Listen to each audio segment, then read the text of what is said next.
साथियों जय हिंद। इस वीडियो में हम लोग बात करेंगे effect of exercise on muscular system की। काफ़ी इंपॉर्टेंट वीडियो है आपके एग्ज़ाम के पॉइंट ऑफ व्यू से, तो बने रहिए मेरे साथ और लास्ट तक देखिएगा, आपको काफ़ी सारी चीज़ें सीखने को मिलेंगी। आइए शुरू करते हैं हम लोग। Effect of exercise on muscular system की बात करेंगे, तो इसको हम लोग बेसिकली दो भाग में कैटेगराइज कर सकते हैं। पहला तो ये कि जो शॉर्ट टर्म इफेक्ट होंगे, मतलब जो तुरंत में तात्कालिक प्रभाव होंगे, और दूसरे वो जो लॉन्ग टर्म इफेक्ट होंगे, यानी एक्सरसाइज के दूरगामी परिणाम। अगर आप एक्सरसाइज कर रहे हैं तो बाद में आपके शरीर में क्या क्या बदलाव, मजबूती, ताकत या कुछ चीज़ों का घटना बढ़ना, जो भी चीज़ होगा उसकी बातों को हम लोग देखेंगे। ठीक है, तो सबसे पहले मैं बात करूंगा आपसे शॉर्ट टर्म इफेक्ट। अगर आप एक्सरसाइज कर रहे हैं तो आपके शरीर में तुरंत या तात्कालिक बदलाव क्या क्या आ सकते हैं। काफ़ी आसान है, मैं आपको बहुत ही आसान भाषा में इसको सारी चीज़ें समझाने की कोशिश करूंगा और आपको समझ में भी आ जाएगा। सबसे पहला जो पॉइंट है बाबू, ये कह रहा है इंक्रीज्ड मसल्स फ्लेक्सिबिलिटी।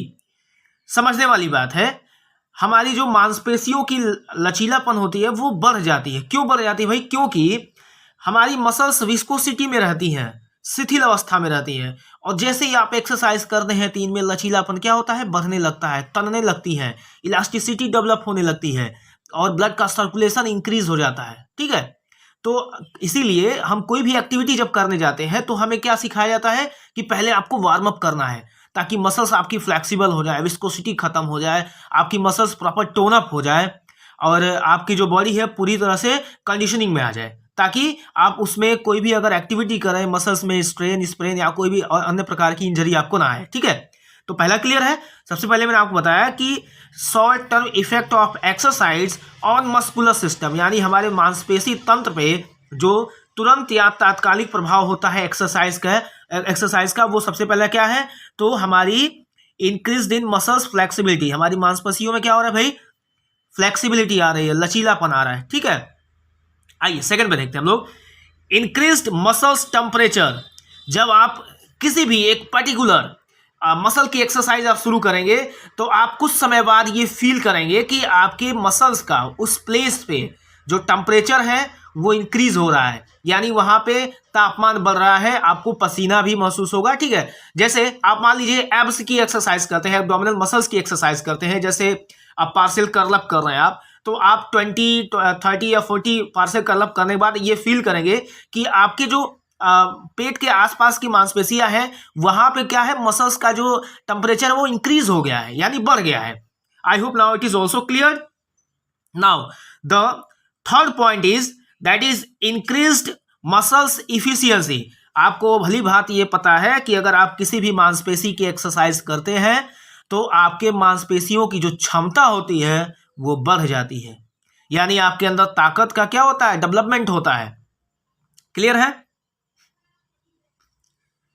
समझ में आ रहा है ना? बहुत अच्छे। ठीक है, अब हम लोग बात करेंगे short term effect of exercise on muscular system के लास्ट पॉइंट, यानी लास्ट टॉपिक की, that is accumulation of lactic acid.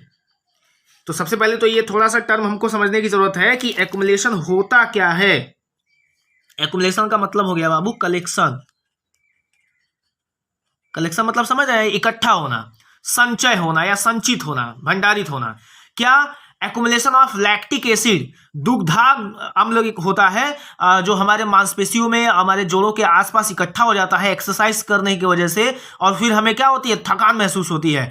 तो कह रहा है कि शॉर्ट टर्म इफेक्ट जो होता है एक्सरसाइज का वो ये होता है कि हमारी मांसपेशियों में और हमारे जॉइंट्स के आसपास में क्या होता है? लैक्टिक एसिड का कलेक्शन होने लगता है। क्लियर है? बहुत अच्छे। अब हम लोग बात करेंगे लॉन्ग टर्म इफेक्ट। ये जो चार मैंने आपको बताए ये शॉर्ट टर्म इफेक्ट थे। अब आपको मैं लॉन्ग टर्म इफेक्ट की बात करूंगा यहाँ पे। ठीक है, अब मैं आपको इसके दूरगामी परिणाम बताऊंगा कि एक्सरसाइज अगर आप कर रहे हो तो आपको दूरगामी क्या आपके शरीर में बदलाव आएंगे। ठीक है, आइए शुरू करते हैं। Long term effect of exercise on muscular system, यानी आपके मांसपेशी तंत्र पे एक्सरसाइज का दूरगामी परिणाम क्या हो सकता है। आइए पहला देखते हैं। सबसे पहले क्या लिखा हुआ है भाई? ये लिखा हुआ है हाइपरट्रॉफी। हाइपरट्रॉफी समझ रहे हैं क्या होता है? हाइपरट्रॉफी का मतलब होता है इनलार्जमेंट, बढ़ जाना। क्या बढ़ जाना भाई? तो इनलार्जमेंट ऑफ एन ऑर्गन और tissue from the increase the size of its cell. जो अपनी पूर्व अवस्था में थी वो टिश्यू, सेल या फिर ऑर्गन, उसकी मसल्स का क्या होना? बढ़ जाना। वही क्या कहलाएगा?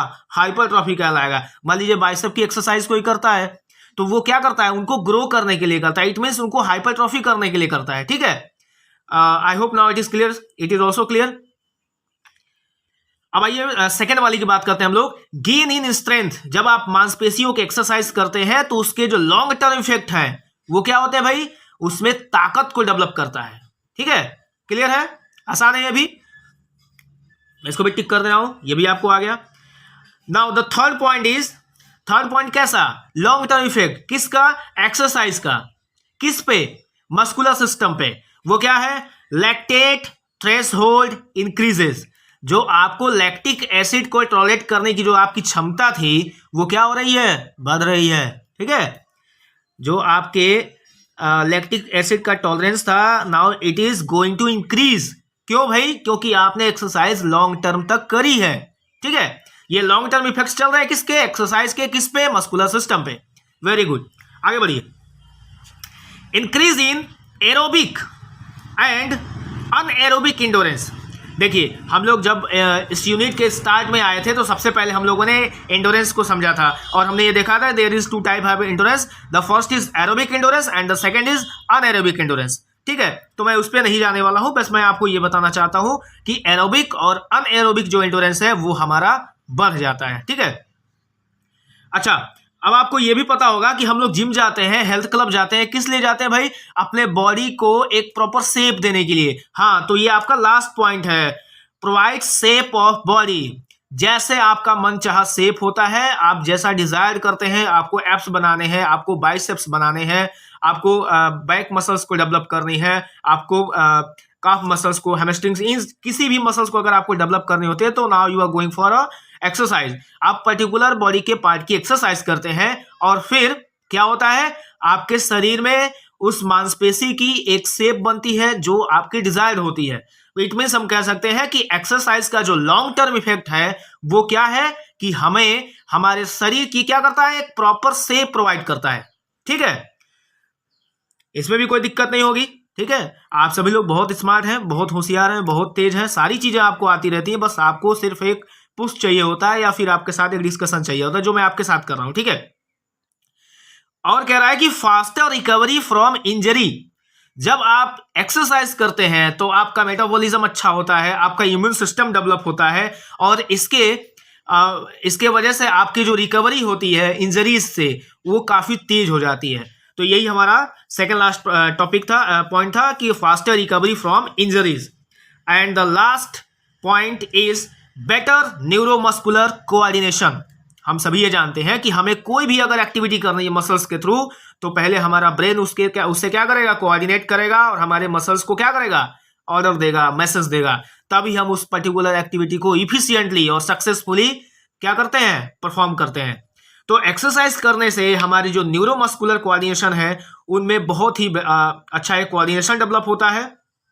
कह सकते हैं कि जो एजिलिटी होती है वो डेवलप होती है। ठीक है, एंड एजिलिटी से याद आया कि it is also component of physical fitness. तो इस वीडियो में बस इतना ही। आई होप कि आपको ये वीडियो समझ आई होगी, आपके यूज की होगी, आपके बोर्ड एग्जाम्स में ये काम आने वाला होगा। बने रहिए मेरे साथ, चैनल को सपोर्ट करिए, मुझे सपोर्ट करिए ताकि मैं आपके लिए ऐसे ही वीडियोस और लाता रहूं। ठीक है, जय हिंद, जय भारत।